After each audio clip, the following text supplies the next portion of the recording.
চাকরি প্রত্যাশী ভাই ও বোনেরা, আশা করি আপনারা ভালো আছেন। আমিও ভালো আছি। বিমান বাংলাদেশ এয়ারলাইন্স লিমিটেডের কিন্তু পরীক্ষার সময়সূচি প্রকাশ করে দিয়েছে। অলরেডি কিন্তু আপনাদের ফোনে কিন্তু মেসেজ চলে গেছে। আগামী ৫/৯/২০২৫ তারিখ পরীক্ষা অনুষ্ঠিত হবে। শুক্রবার বেলা ৩টা বাজে কিন্তু পরীক্ষা হবে। প্রাথমিক বাছাই পরীক্ষা অনুষ্ঠিত হবে। এখানে পরীক্ষা হবে BF Shaheen school and college, আর একটা হবে civil aviation school and college তেজগাঁওতে একটা, আর ঢাকা ক্যান্টনমেন্ট ওইখানে একটা কিন্তু পরীক্ষা অনুষ্ঠিত হবে।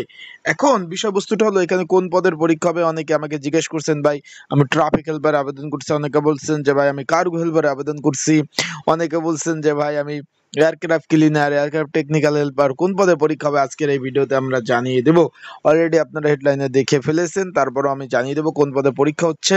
এটা কি লিখিত পরীক্ষা হবে না এমসিকিউ পরীক্ষা হবে, সেই বিষয়ে জানিয়ে দেবো। আর একটা বিষয় হলো পরীক্ষার্থী কতজন এবং এই পদে যারা পরীক্ষা দিবেন পরীক্ষা কত মার্কের হবে এই বিষয়ে আলোচনা করব, এবং ক্যান্ডিডেটের সংখ্যা কত, এক পদের বিপরীতে কতজন লড়বেন সকল বিষয় জানিয়ে দেব। এটা মূলত আপনার 23/12/2024, মূলত এটা একদম বছর শুরুতে জানুয়ারির দিকে কিন্তু আবেদন শেষ হয়। আর সেই ক্ষেত্রে সেই নিয়োগের কিন্তু পরীক্ষার সময়সূচি কিন্তু প্রকাশ করে দিয়েছে। এখানে এই নিয়োগটার একটা বিষয় আপনাদের বলে দেই, এই নিয়োগটা কিন্তু যে ট্রাফিক হেল্পার ক্যাজুয়াল 495টা কিন্তু শূন্যপদ ছিল, একটু খেয়াল করবেন। ট্রাফিক হেল্পার ক্যাজুয়াল একদম 495টি শূন্যপদ ছিল, আপনারা আশা করি বুঝতে পারছেন। এখন এইখানে আপনার পরীক্ষা অনুষ্ঠিত হতে যাচ্ছে, আপনারা একটু দেখেন, দেখিয়ে দিচ্ছি। এই যে স্ক্রিনের উপরে অ্যাডমিন অ্যাসিস্ট্যান্ট পদ রয়েছিল, এখানে দেখতে পাচ্ছেন। বেতন স্কেল 12,500 টাকা থেকে 30,230 টাকা। এই পদের কিন্তু পরীক্ষার সময়সূচি প্রকাশ করে দিয়েছে। কিন্তু শূন্য পদের সংখ্যা ছিল 33টি, শূন্য পদের সংখ্যা ছিল। এইখানে পরীক্ষা হবে আগামী 5/9/2025 শুক্রবার বেলা 3 অনুষ্ঠিত হবে পরীক্ষা। এইখানে মোট পরীক্ষার্থীর সংখ্যা এখানে আপনারা একটু খেয়াল করবেন, 15,428 জন পরীক্ষার্থী কিন্তু পরীক্ষা অংশগ্রহণ করবেন। যারা আমার ইউটিউব চ্যানেলে নতুন তারা অবশ্যই আমার ইউটিউব চ্যানেলটা সাবস্ক্রাইব করে রাখবেন। ফেসবুক পেজ থেকে ভিডিও দেখলে অবশ্যই ফলো করবেন, লাইক কমেন্ট শেয়ার করে অন্যকে দেখার সুযোগ করে দেবেন। এখন বিষয়টা একটু খেয়াল করবেন, এইখানে প্রাথমিক বাছাই পরীক্ষা অনুষ্ঠিত হবে। এখানে পরীক্ষার্থীর সংখ্যা 15,428 জন। 33 পদের বিপরীতে যা একটা পদের জন্য লড়বেন 467 জন পরীক্ষার্থী পরীক্ষা অংশগ্রহণ করবেন।